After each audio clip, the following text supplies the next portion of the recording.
Kaos spesial dari Starting Eleven, merchandise edisi Timnas Day. Klik link di deskripsi untuk pre-order ya. When they're down, when they are tested, they find a way to win.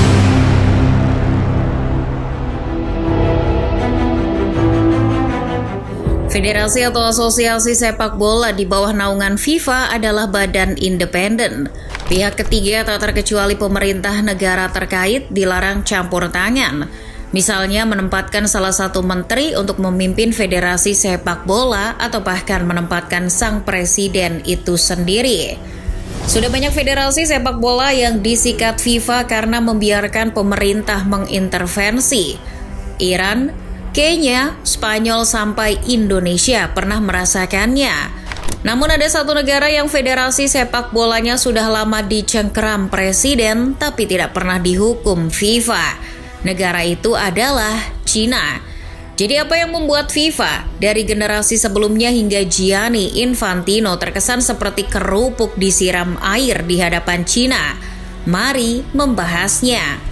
Namun, sebelum itu jangan lupa subscribe dan nyalakan loncengnya agar tidak ketinggalan konten sepak bola mendalam ala Starting Eleven Story.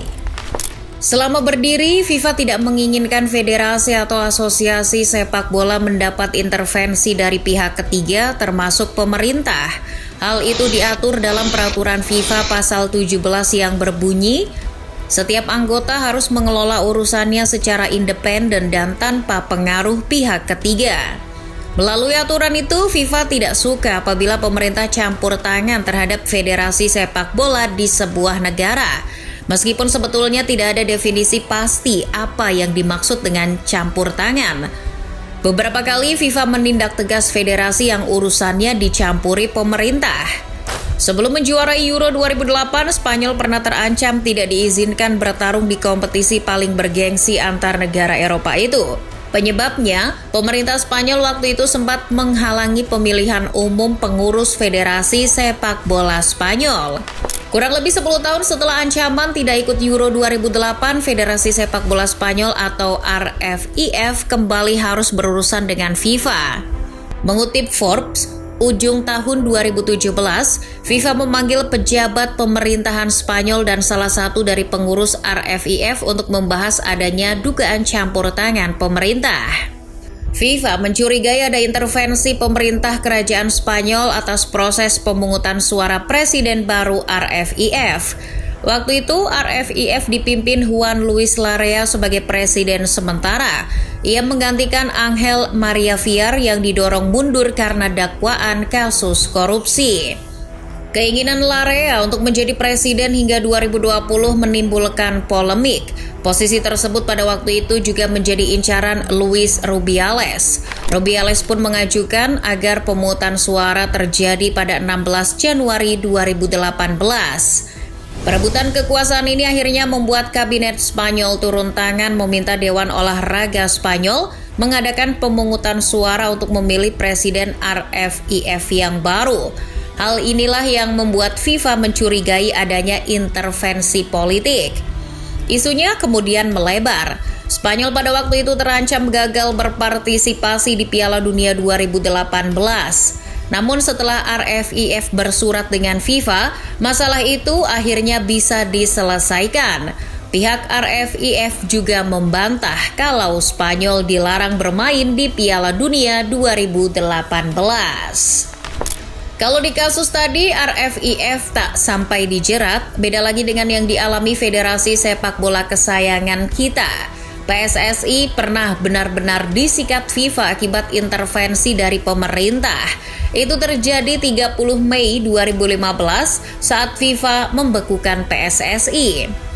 Mengutip laporan Tempo, saat itu terjadi pecah kongsi dalam tubuh PSSI. Ingat bagaimana timnas Indonesia bahkan ada 2.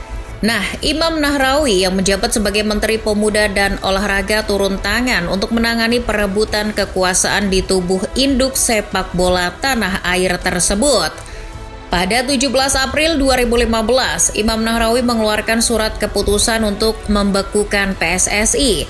Intervensi Menpora ini lalu memicu sikap tegas dari FIFA. Masih dari Tempo, FIFA lalu mengirim surat sanksi kepada Indonesia pada 30 Mei 2015. Isinya, PSSI dibekukan karena melanggar statuta FIFA pasal 13 dan 17. Pembekuan federasi membuat sepak bola Indonesia lumpuh dalam sekejap. Hukuman ini juga menimbulkan efek bola salju. Timnas Indonesia U19 dan U16 ikut terkena imbasnya. Hukuman yang diterima Indonesia menggegerkan publik, tidak hanya publik nasional tapi juga internasional. Hukuman itu bahkan lebih parah dari apa yang diterima Iran.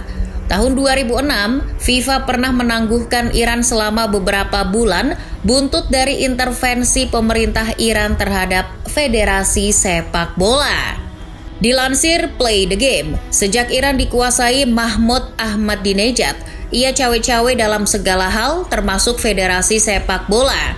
Salah satunya adalah penyingkiran Mohammad Dadkan sebagai presiden federasi yang sah menurut FIFA.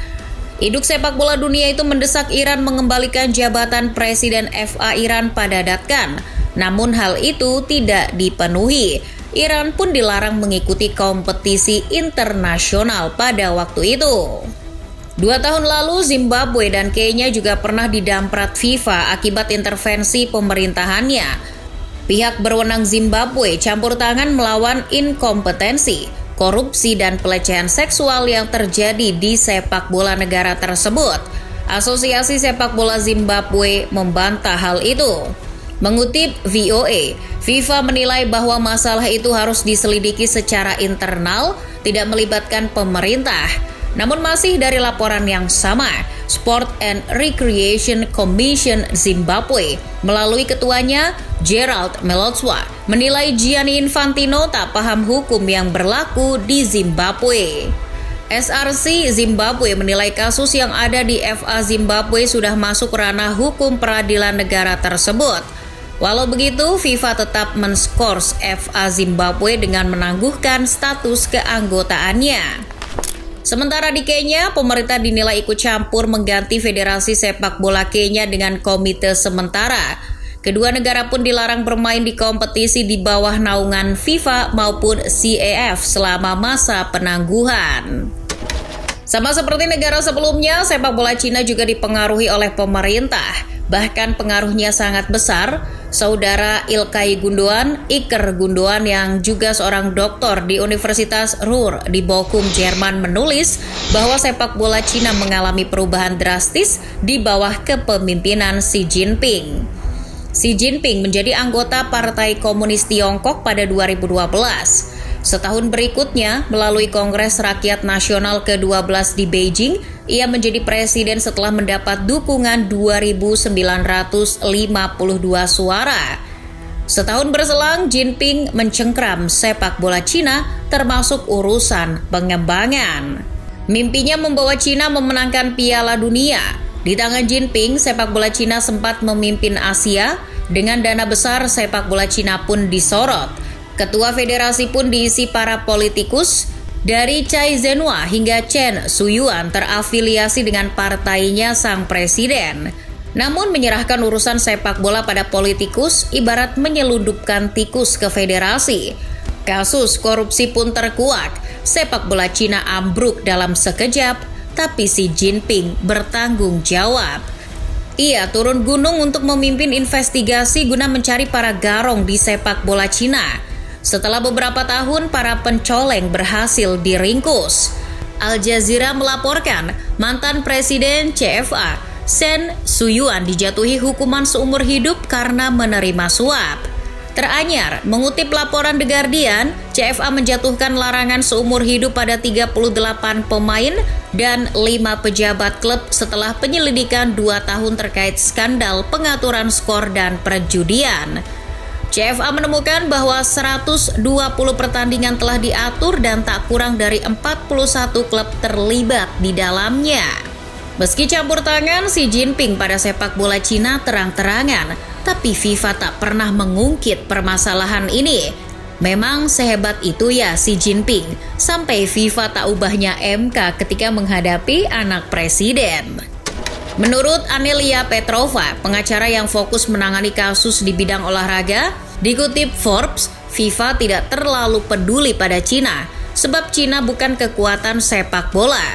Masih menurut Petrova, intervensi yang dilakukan Jinping ke sepak bola Cina dengan memberi dana juga dilakukan oleh pemerintah negara lain. Di Indonesia, pemerintah beberapa kali menggelontorkan dana buat PSSI. Tapi terlepas dari itu, menurut Petrova, FIFA tak mau kehilangan pasar.